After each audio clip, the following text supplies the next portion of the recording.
Good evening, this is Kuro. Got a ranked game in my Khaba. Going over the matchmaking. Enemy Montana, Kurfürst, double Des Moines, Zal, double Smolensk, and Shimakaze. The map is Riposte, and we're going to kick this off. Once again, this is 1DD matchmaking.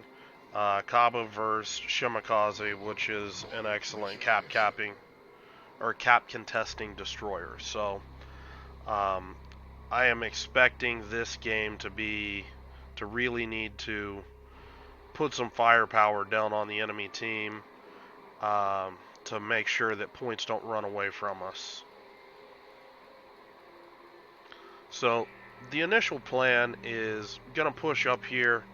I can't push directly into B due to my 9.7 kilometer concealment. So again, I'm gonna just play the flank of the cap. I'm gonna try to drive this gap hard.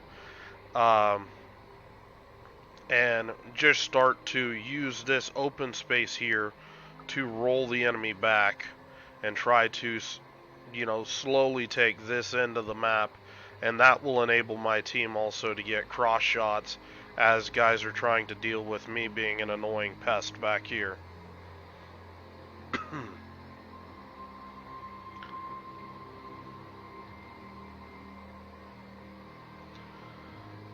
Now, this game does get very intense. There's going to be some really good lessons here about some stuff that you can and should do as a Khaba, as well as just a destroyer, as far as trying to save teammates and stuff like that.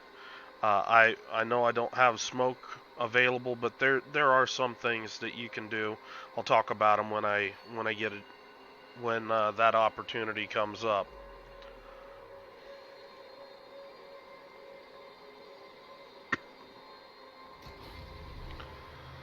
Pop in speed boost here. I know I'm likely going to be taking fire here, so want to be as agile as possible to try to mitigate damage. One of my favorite targets with IFHE Khaba pops up, the Des Moines, and we're off to the races.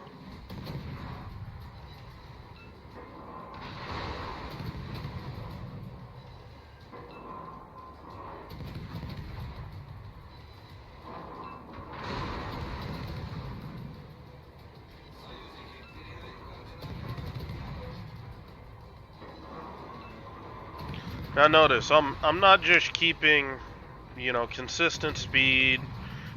In between every shot, I'm changing rudder, changing speed.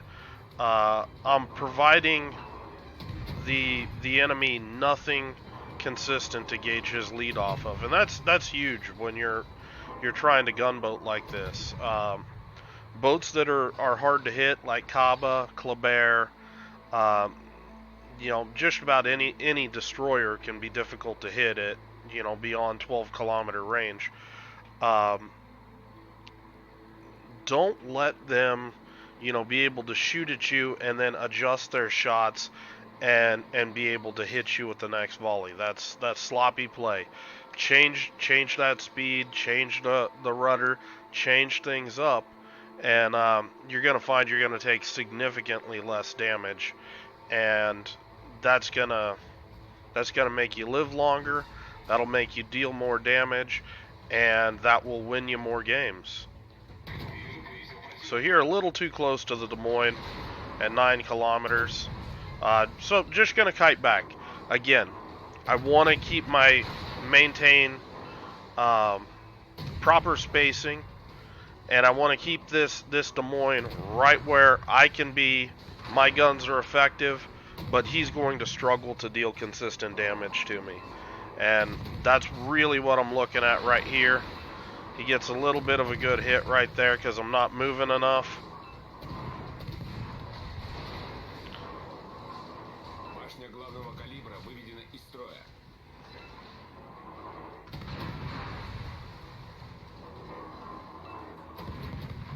Got a double fire on the Des Moines.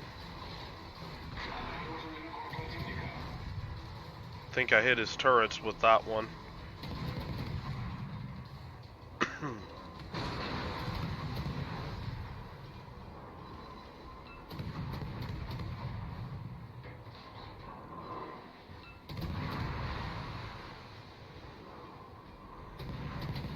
Now, see, at this distance, I mean, it's the correct play for this Des Moines is to go dark. He's not going to win this trade at this distance unless he is an exceptional player. And eventually, him being spotted, my Montana comes around the corner and wipes him off the planet.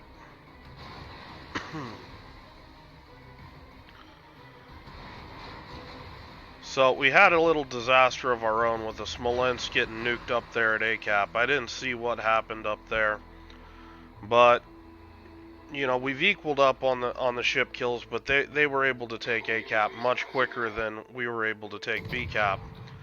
So we're definitely at a points disadvantage, and we need to start clawing that back with kills. So I'm coming up here, and the enemy looks like they're trying to push back across their spawn, and I'm just going to start hammering ships the best I can. And what's going to end up happening, these Smolensks they're going to try to focus me, they're going to try to shoot me, but really I'm beyond their effective range as a player. So I'm basically going to end up dancing around most of the damage.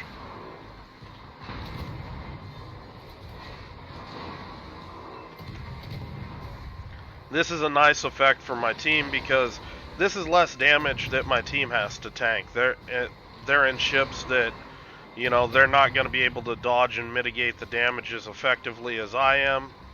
So, you know, this is a good thing. Kurfürst, he's getting ready to bail. He's saying, I've had enough trying to deal with this little pesky booger. And I'm going to push him a little bit longer. I want to try to get some extra fires on him. But really, I can't get that much closer to this Smolensk. Because pretty quickly, I'm going to start entering a danger zone. And that's going to kind of ruin my fun.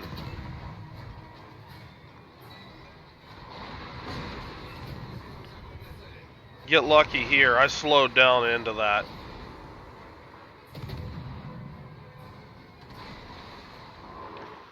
The Kurfürst did aim a little high, and that's you know, the effect of the dodging in 3 dimensions. Your speed and, you know, your distance to the enemy. Because I had turned in slightly, he shot high, and that kept him from getting some pen damage. Excuse me freaking out, but there's the Shimakaze smoking up.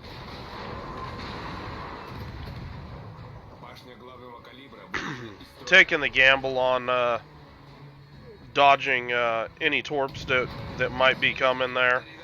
If I would stay bow in to make sure I dodged the torps, I would end up getting too close to the Smolensk and the Kurfürst, and I would take significant damage there. So I was, you know, banking on a gamble that Shima didn't have torps thrown my way because I was moving so erratically. So the enemy team's still trying to push across here. So I've shifted targets, and I want you to look at my positioning. Since I'm no longer shooting at these guys, I'm presenting the narrowest aspect of my ship to the Kurfürst and the Smolensk. I want these guys to really have a hard time seeing what I'm doing as far as accelerating, decelerating. Plus, I'm going to be zigging and zagging. And all the while, I'm going to just focus on this Montana and just try to pound this guy into the ground the best I can. Because he's overextended. He can be shot at by my Des Moines. He can be shot at by my Montana. Basically, he's in, you know, the situation where he can be in a 3-on-1. I am worried that my Des Moines is going to get wrecked with him being broadside in the cap.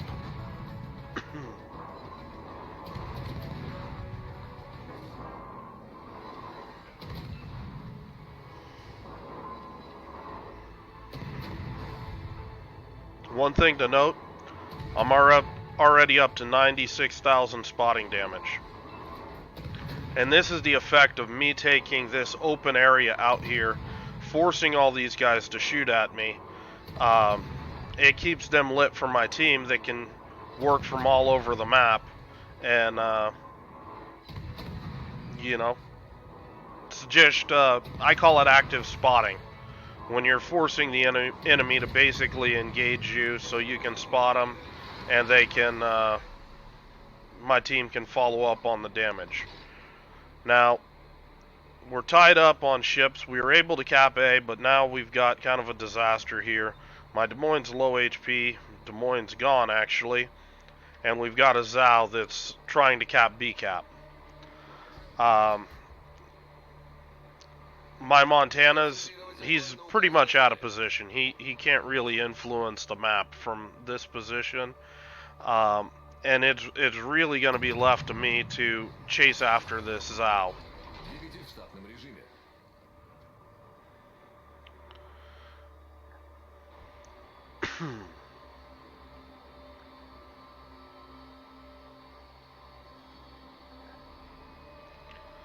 Team gets some blind fire going. So I'm close enough that I'm feeling comfortable trying to blind fire this guy, and I'm just going to start going nuts with it. We need to get this guy out of the cap. We need to get this guy killed. And you can just see, right? And all I'm doing on the mini-map is I'm moving that little circle that's my aiming point right here. If you look, you see a little circle I'm leading the Zhao with on the mini-map. I'm using that as a reference point to aim inside that cap and shoot where that Zhao was last spotted. And this is why I suggest last known position being turned on your mini-map, because you can use it specifically for these instances that a target disappears and you just quite can't spot him. You're able to come through in a pinch with a trick if you know how to do this. So the shooting takes the Zhao off the cap. This Zhao, he's really low HP right now, so I'm not beating around the bush. I'm pushing him aggressively. I am trying to warn my Montana that there might be a Shimakaze somewhere out there. If I was that Shimakaze, I would try to kill that Montana.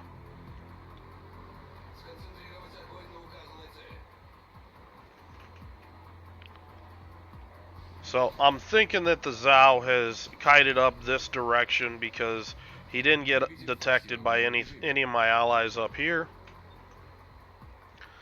So just trying to use my speed advantage, get inside his concealment.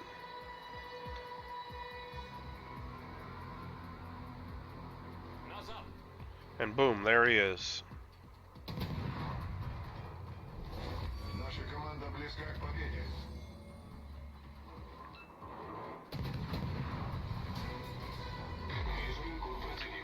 I'm able to secure the Zhao.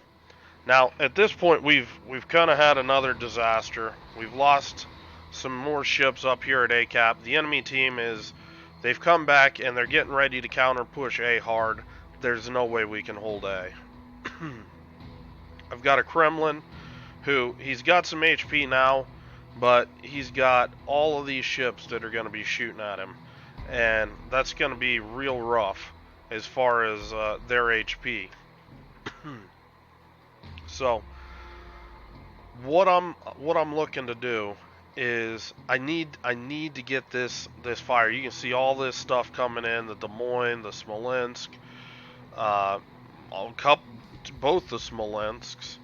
All of this stuff is shooting at my battleship, and I need to find a way to get these guys off this target and onto me where I might have a chance to dodge some of this damage.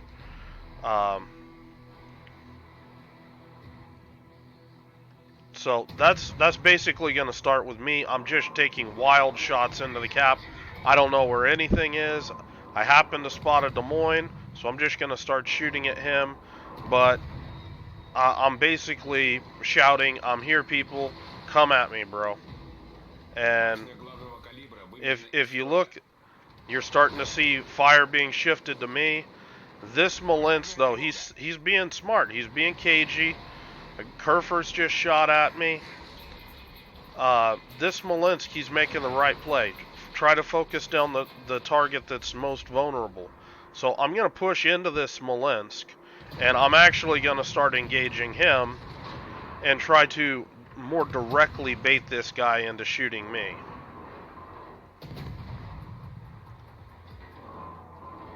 And that's going to happen as soon as I start landing shots on him. The Smolensk is going to start shifting fire to me, and that's more pressure off my allies. I think my Kremlin gets a decent hit there.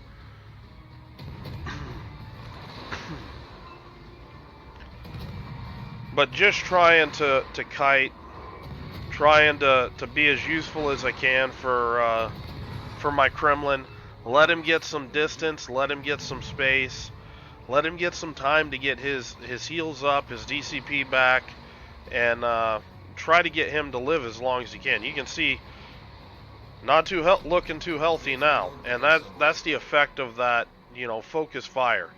Now, one of the other good benefits engaging this Smolensk, well, at least for me, it shut the vision off. Now, unfortunately, my Kremlin spotted another way. You can see I'm trying to bait shots right now, see if anybody can spot me.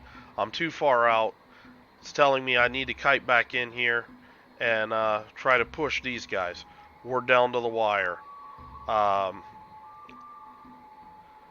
we're pushing in here, and, it's saying we win in 57 seconds, but I'm scared out of my wits. This Montana is flat broadside to the Kerfers, to the Des Moines. There's a Shimakaze out there somewhere, and I'm not liking what I see there, that this guy might get nuked. I see torpedoes all over the place, and, going right for it. I see a Des Moines. I'm just going to start focusing him. I went with the Des Moines mainly because he's the most squishy target there. And, the Montana, the Kremlin, somebody really might be able to punish that. And my Kremlin comes through with a big double citadel there and puts down the Des Moines. And that closes out the game.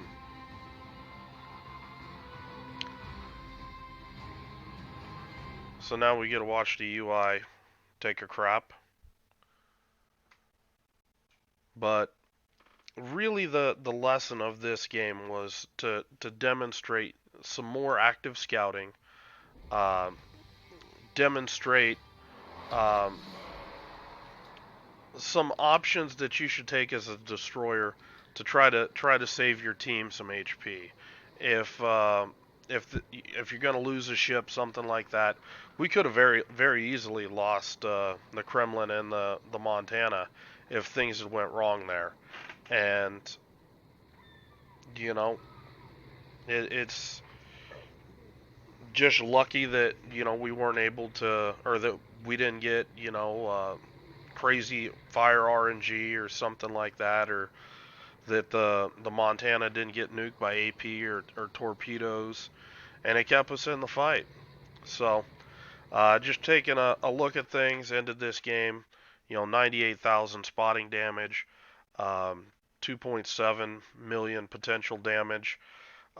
Really took a good chunk of heat for my team over the course of this battle, as far as the Smolensk really trying to dish it back out at me, and doing a pretty good job at evading that fire. So again, another Khaba game. Hope you guys aren't getting sick of them, because I'm enjoying the hell out of playing this ship, and gonna be doing some more. So hope you're having a good night. If you have any questions or comments, leave them below, and I'll talk to you later.